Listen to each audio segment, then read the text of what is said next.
Hi! இன்னைக்கு குச்சிக்கிழங்கு, மரவள்ளிக்கிழங்க வச்சு நம்ம எப்படி வடை செய்ய போறோம்னு தான் பார்க்க போறோம். வாங்க வீடியோக்குள்ள போலாம்.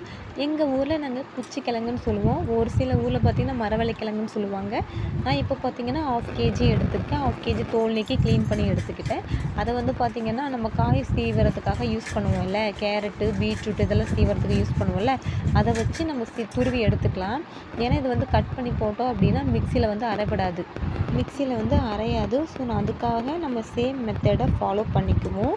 நம்ம பருப்பு வடைலாம் எப்படி அரைப்போமோ அது சேம் ப்ராசஸில் தாங்க இதையும் அரைச்சி எடுத்துக்கணும். நம்ம எடுத்து வச்சுருக்க எல்லா கிழங்குமே சீவி எடுத்துக்கலாம். இந்த மாதிரி வந்து பார்த்திங்கன்னா துருவி நம்ம எடுத்தாச்சு. பீட்ரூட்டு கேரட்டில் நம்ம துருவி எடுத்து வணக்குவோம்ல, பொரியல் பண்ணுவோம்ல, அதே சேம் மெத்தட் மாதிரி தான் நம்ம வந்து இதையும் துருவி எடுத்துக்கிட்டோம். எல்லா கிழங்குமே துருவியாச்சு. அதுக்கப்புறம் பார்த்திங்கன்னா மிக்சியில் போட்டு நம்ம அரைக்க ஆரம்பிச்சிடலாம். மிக்சியில் போட்டு நல்லா நைஸாக அரைக்க வேண்டாம். ஓரளவுக்கு கொரகொரப்பாக இருந்தால் போதும். ஏன்னா வடை நம்ம எப்படி நார்மலாக செய்வோமோ பருப்பு வடை அது சேம் ப்ராசஸில் செஞ்சால் போதும். நம்ம அந்தளவுக்கு அரைச்சி எடுத்ததுக்கப்புறமா பெரிய பாத்திரத்தில் வச்சு நம்ம மாவை வச்சு கலக்கணுங்க. ஏன்னா சின்ன பாத்திரமாக தான் நம்ம நல்லா பிசைய முடியாது. 3 வெங்காயம் எடுத்திருக்கேன். நான் பெரிய சைஸ் வெங்காயத்தில் வந்துட்டு 3 எடுத்திருக்கேன். அதுக்கப்புறம் தேவையான அளவுக்கு பச்சை மிளகா எடுத்திருக்கேன். எல்லாத்தையும் அதில் போட்டு நல்லா மிக்ஸ் பண்ணிக்கணுங்க. மாவோட நல்லா மிக்ஸ் ஆகணும். அந்த வெங்காயம், பச்சை மிளகாய் எல்லாம் எல்லாமே வந்து மிக்ஸ் ஆகணும். ஏன்னா அப்போ தான் நல்லா காரம் வந்து உரைக்கும். அந்தளவுக்கு நல்லா மிக்ஸ் பண்ணி விட்டுறணும். உப்பு வந்து நம்ம ஆட் பண்ணிக்கணும். தூள் உப்பு ஆட் பண்ணிக்கலாம். நமக்கு தேவையான அளவுக்கு ஆட் பண்ணிக்கலாம். நல்லாவே ஃபஸ்ட்டு வந்து மாவு நல்லா மிக்ஸ் பண்ணி விட்டுக்கணுங்க. இதில் மிக்ஸ் பண்ணுறது ரொம்ப முக்கியம். ஏன்னா வந்து பார்த்திங்கன்னா ஒரு இடத்துல காரமாக இருக்கும், ஒரு இடத்துல காரம் இல்லாமல் இருக்கும். நம்ம நல்லா மிக்ஸ் பண்ணலைன்னா ஸோ வந்து நல்லா மிக்ஸ் பண்ணி விட்டுருணுங்க. பச்சை மிளகா வந்து காரம் வந்து எல்லா தவளையுமே ஸ்ப்ரெட் ஆகிற அளவுக்கு நல்லா மிக்ஸ் பண்ணிவிட்டு உப்பெல்லாம் நல்லாவே கரெக்டாக இருக்கணும். அந்தளவுக்கு நல்லா மிக்ஸ் பண்ணிக்கணும். மிக்ஸ் பண்ணிவிட்டு நம்ம வந்து கடாயில் ஃபஸ்ட்டு எண்ணெய் வச்சு கொதிக்க வச்சிடணும். எண்ணெய் நல்லா காஞ்சதுக்கப்புறமா போடணும்.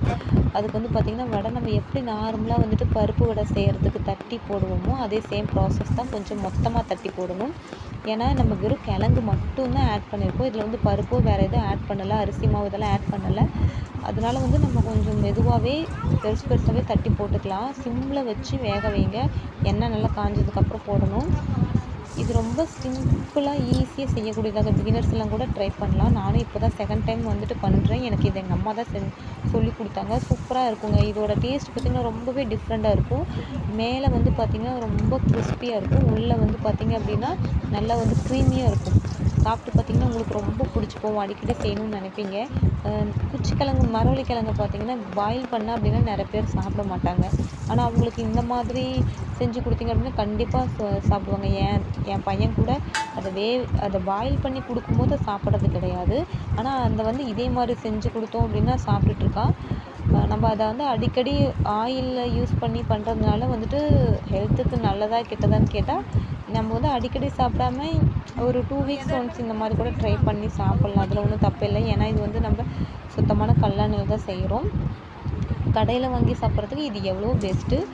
நல்லா வந்து மொறுன்னு வந்ததுக்கப்புறமா ப்ரௌன் கலரில் சேஞ்ச் ஆனதுக்கப்புறம் நம்ம வந்து ஸ்டவ்வை ஸ்லோவில் வச்சு தாங்க வேக வைக்கணும். ஸ்லோவில் வச்சு வேக வச்சு இந்த மாதிரி மொறுப்பாக வந்ததுக்கப்புறமா எடுத்துக்கலாம். நான் எடுத்ததும் ஃபஸ்ட்டு எங்கள் ஹஸ்பண்ட் கிட்ட தான் கொடுத்தேன். சாப்பிட்டு பார்த்துட்டு சூப்பராக இருக்குன்னு சொன்னார். இது ரொம்ப சிம்பிளான ரெசிபி தாங்க. கண்டிப்பாக நீங்களும் வீட்டில் ட்ரை பண்ணி பாருங்கள். இந்த வீடியோ பிடிச்சதுன்னா மறக்காமல் நம்ம சேனலை சப்ஸ்கிரைப் பண்ணுங்கள், அப்படியே லைக் பண்ணுங்கள். Okay, thank you.